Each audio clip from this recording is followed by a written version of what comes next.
Hello, my name is Flynn, and you're listening to the Liminal Universe Podcast. I hope you all had a great New Year holiday season, and hope that you're excited for some awesome new episodes this year, starting with episode 18, the long-awaited episode on Centralia, Pennsylvania. Last episode, we talked about airports and how those relate to liminal spaces. And I just got to say, I'm very excited for this episode. This is also the second in my series of Roads to Nowhere episodes, the first of them being on the Highway to Nowhere in Baltimore that I released a couple of episodes ago. So, what we're going to do is do a brief history of Centralia, Pennsylvania, talk about the fire, how that started, what the town looks like today, and about my visit to it that I did earlier in 2023. So, to start off with, Centralia is a borough in Columbia County, Pennsylvania. It's in the northeast part of the state, at the intersection of routes 61 and 42. In 1749, the land that would become Centralia was sold to settlers for about $500 at the time, from Native Americans who lived in the area. A few decades later, the Reading Road, if you know Monopoly, Reading Railroad, eventually became Route 61. That railroad was developed going through that area. Then in 1793, Robert Morris, who fought in the Revolutionary War, later bought 1/3 of the land which in that area, and was eventually sold back to the United States after he went bankrupt. That land was then purchased by a Frenchman named Stephen Girard for about $30,000, who had at the time found coal in the area, being anthracite coal. Then it was not until 1854 that the coal became a real point of interest when the Mine Run Railroad was built. Before the town was known as Centralia, by the way, it was known as Bull's Head, which was the name of the Bull's Head Tavern created in 1832 by Jonathan Faust. In 1842, the land was bought by the Locust Mountain Coal and Iron Company. It was renamed Centerville. However, it was changed to Centralia in 1865, since another post office was using the name Centerville. For the mining history, mining began in 1856 with two mines, the Locust Run Mine and the Coal Ridge Mine. They were followed by other mines, including the Hazeldell Colliery, Centralia Mine, and the Continental Mine. Around this time, Centralia became an incorporated borough under Alexander Ray in 1866. By this time, Centralia grew to about 2,800 people, which was the peak population for Centralia. And with that came a bunch of amenities for the town. There were 2 theaters, 5 hotels, 7 churches, 27 saloons, 1 bank, 1 post office, 14 grocery stores, and 1 parking spot reserved for Pyramid Head. Alexander Ray was murdered just 2 years later, though. This was allegedly done by members of the Molly Maguires, who were an Irish society in the area. Apparently, violence from this group even led to rumors of Centralia being cursed due to it. I mean, maybe it was, because little did they know it was going to happen about 100 years later to that town. By the early to mid-1900s, and after World War I, anthracite coal had lessened in demand, so meaning that the town's biggest source of industry was in jeopardy. It also resulted in some residents leaving for other work as that main source had dried up. By the 1960s, coal mining had mostly ended there, and we'll get to that in a moment, though some mining continued up until 1982, while strip mining is still practiced in some parts of the area today. So one of the big reasons why mining mostly ended in Centralia, besides a lot of the area kind of drying up and business not being as good, was that on May 27th, 1962, a mine fire began that spread throughout the coal seam underneath the town and surrounding area. Cause of this is still debated and unknown, but it's believed that the town had ordered a landfill to have be burned away, have all the refuse on it burnt away. It was piling up, and unfortunately, where that was by an old mining site. So the fire did not stay out once they began burning all the trash there because all the coal was still in the area.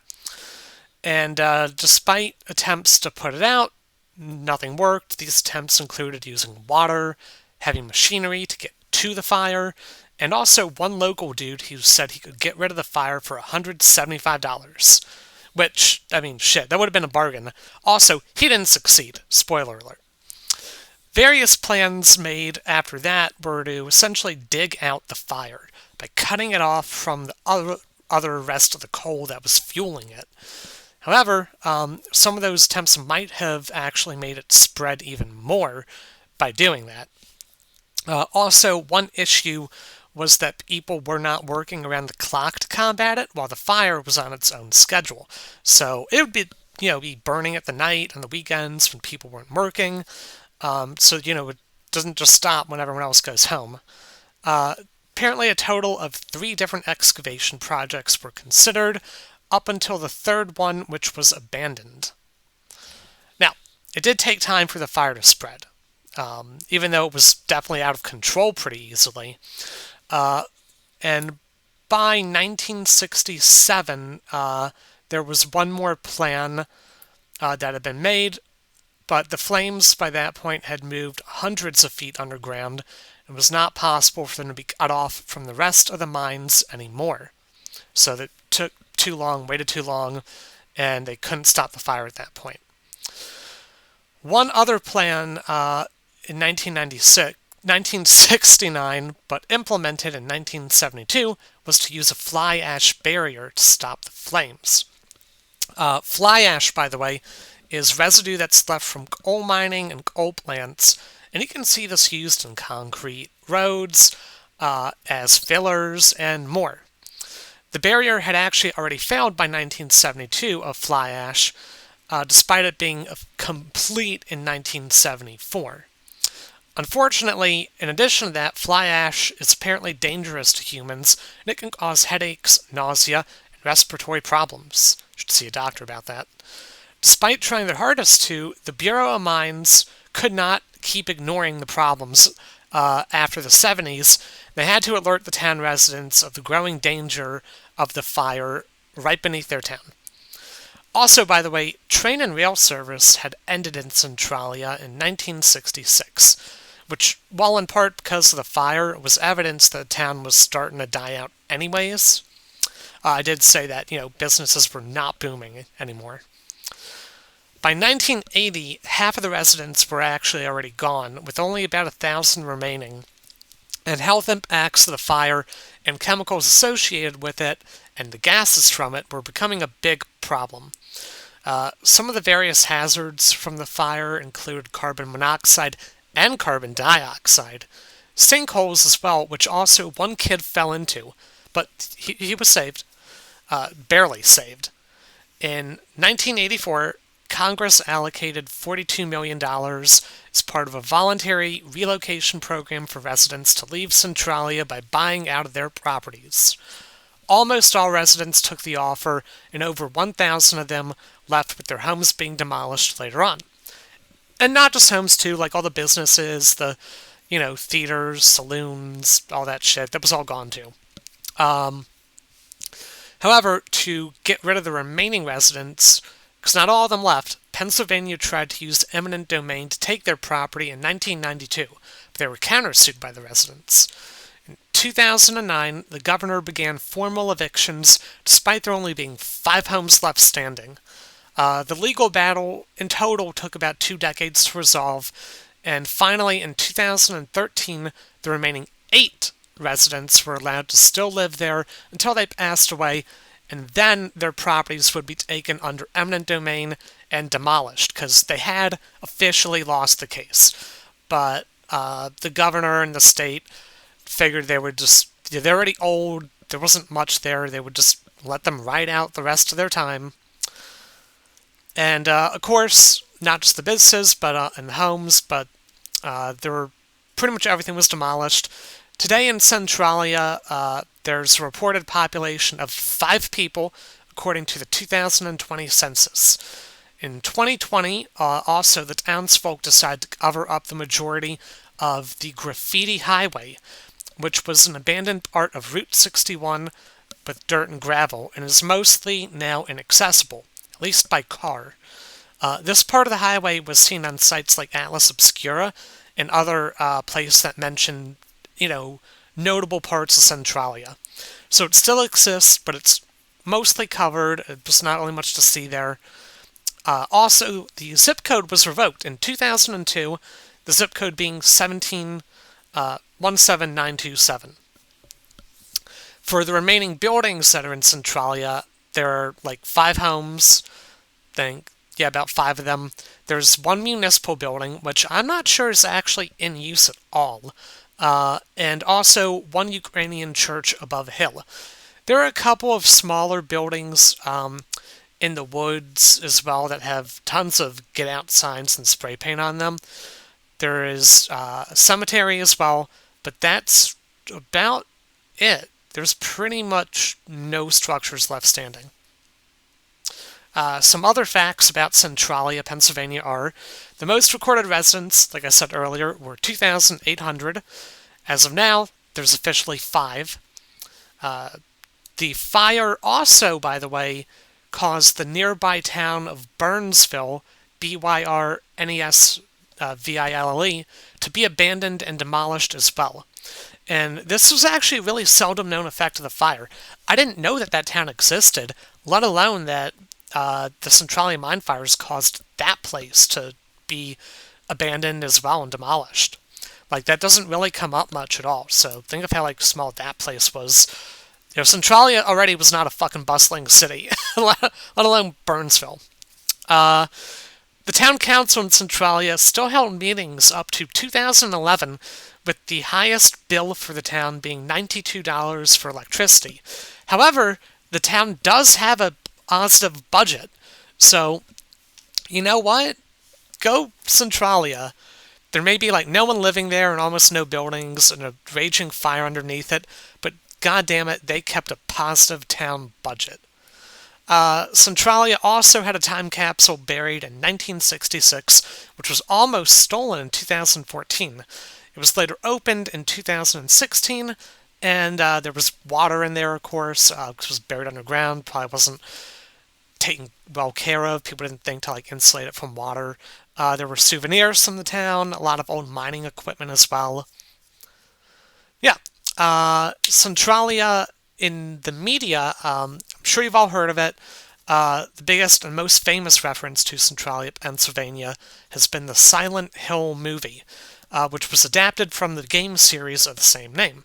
So, while the video game was not inspired by Centralia, the movie, based off of the game, was inspired by it directly.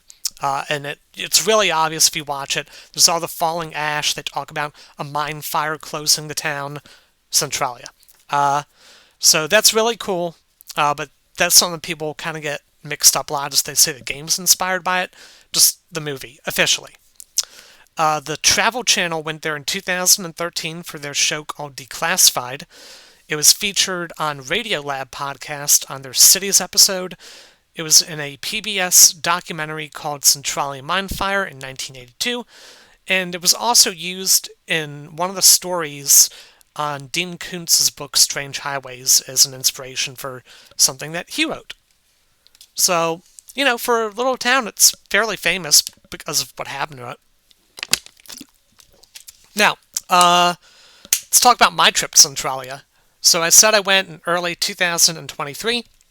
I went on my own on a Saturday to check the town out. And at first, I actually wasn't sure if I was in the right spot or not. If I was in Centralia, despite the GPS telling me that I'd arrived at my destination, because there really was just almost nothing there. I saw a couple buildings, but there were even less than I expected. And I ended up doing a loop kind of through one of the roads passing through it, just to be sure, until I saw the municipal building. Like, I knew I was in the right spot. But, like, I had to do a double take. I ended up having to go, like, on a 2-mile loop just to make sure I didn't, miss anything.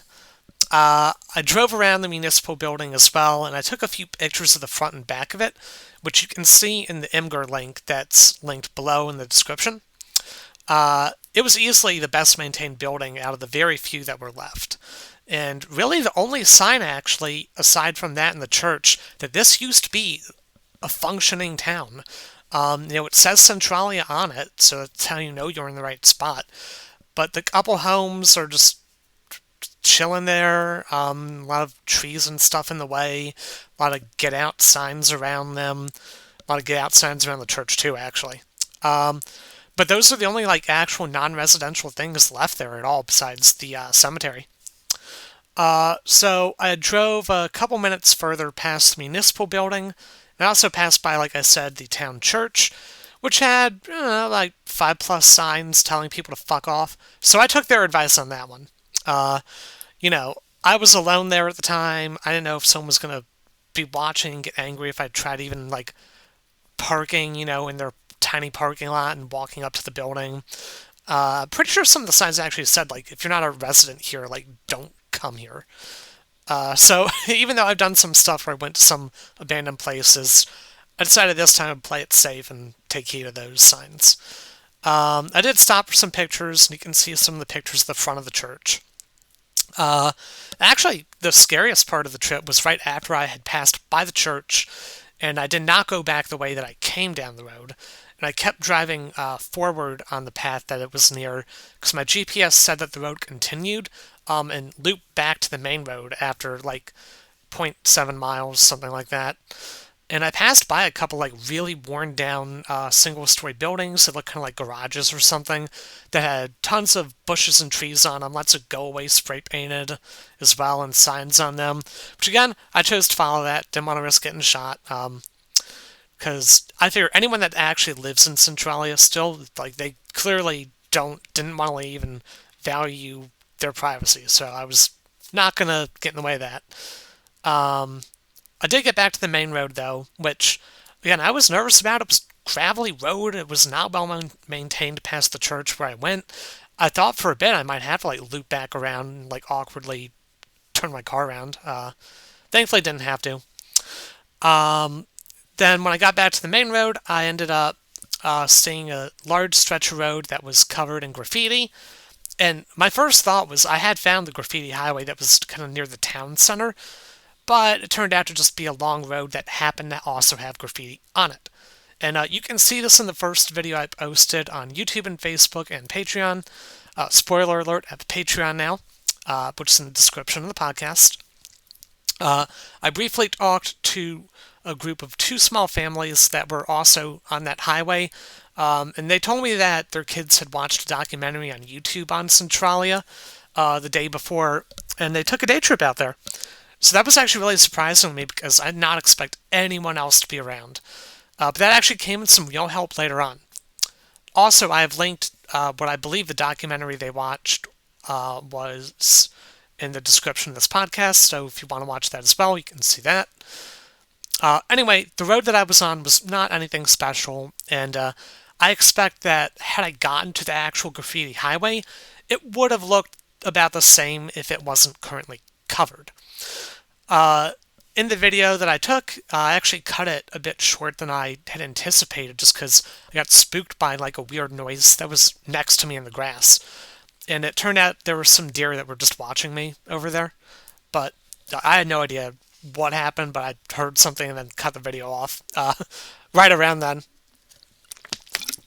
After I took that first video, I went further down the road where the other families were to see if just anything cool was there. And there was like a home or two still standing and a couple trails in the woods, but I didn't go through those. So I talked with them briefly and then went to another part of the town, which was the St. Ignatius Cemetery, which was near the location of the second video on YouTube titled Pipes. Once again, other people were there too, but I mostly kind of went on my own through the cemetery, just walked walked around it. It was really tiny. And then I went up like a dirt kind of gravel hill where I'd seen them walk off to before. Apparently, there were some pipes that were up there which were used to try and control the airflow into the mine fires to like limit oxygen from getting through and like hopefully managing the fires best they could. We only managed to find 4 pipes, with 3 of them showing up in the video itself. One of them wasn't really easy to get on the video. I took like a bit of time just trying to look for any other ones since they were numbered, like 3, 4, 5, 7. But only a few of them were out in the open. And one funny thing that happened with the pipes is that one of the kids that was there said they could like probably throw stuff into the woods and just listen for like the sound of metal or clanging to see if they hit a pipe. And we actually found one of the 4 pipes that way. They happened to hit one just by throwing something into some of the woods. Yeah, so that was pretty cool. Yeah, the pipes, there weren't really anything special. A ton of graffiti on them. They were numbered, but I have no idea if those numbers were official numbers or not. That beats me. None of us had any idea. But by far the best find of my trip, when I was there, I was leaving the cemetery, and one of the other people told me that they were heading to some active fire and smoke locations. And had I not like hung out with them and kind of built up a report, I would have missed that entirely. And it actually turns out, by the way, if you go to Centralia and you use at least Google Maps, you can type in like active Centralia fires and vents, and it'll take you right to them. Like I couldn't fucking believe it was that easy, or that they would have that as an option on Google Maps, since it's technically a dangerous area. I don't know how that got on there. But I had to drive a little under a mile away from the town center, down the road actually, that when I first got there I did that loop around. And I had to park alongside the road, and then I had to get out of my car, go a couple 100 feet into the woods, up a hill, to see where the vents were. And in the area, there were about 5 or 6 that we could see. It was giant hill, tons of trees everywhere, and like lots of rock piles as well, tons of those. And at first, I didn't know what to look for, but the other people, they noticed that some of the rocks were darker and had condensation from the steam on them, which you can see in my 3rd video titled Fires, where the rocks are darker at the exit vents, so where the steam and smoke's coming out of. So once I got close enough, I could literally see the white smoke rising from below. And you can see that in the video, like tons of that's just piling out of there nonstop. And it was like really warm too. It felt like I was in a sauna when I got close to it, like a steam room. Yeah, I have no idea how much cancer that smoke gave me just by being by it for a few minutes and putting my hand through it, but yeah, probably worth it. Still though, if you look up any of the pictures or videos I took, if you pick even one, I would say look up the video titled Fires on the YouTube or Patreon, or the Facebook page. It's really cool. I still can't believe that I got to not just see that, but actually capture it rising up from the ground. And that was just one of the 5 locations that I saw. Like I said, there were a bunch of them. Some of them kind of hard to climb to, but I assume all around that area there were just tons of those vents everywhere. Like within 10 minutes, we found 6 of them. Overall, though, I was really happy that I got to go see this place, and that I was able to meet some other people that were interested in it too. I think that just the 8 or so of us there probably doubled the population of that town just for a few hours. And I would encourage any of you interested in Centralia and able to visit to do that sooner rather than later, as there's really no way to know what few structures will be left and for how long and what condition. So if you get the chance to, check it out. There's a lot of history there, and you can even see the fires, at least the steam from them. All right, everyone. Well, it's everyone's favorite time. Last but not least, it's homework time. And this week, your homework is to tell me about any time you went to an abandoned or dying town, or part of town. Yeah, it works too. I would love to hear your stories, see any pictures, videos. You know the drill. You can always reach out to me on the Facebook, where I post on Imgur, on YouTube, leave comments. My email, it's in the description as well. Spotify comments, I can't reply to those, but I can see them. Yeah, so I would love to see anything from this or past episodes. Love the engagement. And next episode, everyone, is actually going to be out within a week from today. So I will be doing my first video game review about liminal video games and backrooms.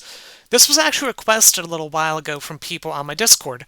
I'll be playing the video game Animoyopolis on Twitch, so I'll be playing that live, and if any of you want to see that, you can find my Twitch in the podcast's description below. Most likely Friday of next week, and I'll be sharing my experience playing the game on this podcast shortly after that. And yeah, that would wrap it up for this episode. I want to thank all of you for listening, and I hope that you enjoy it, and look forward to my next episode coming out soon.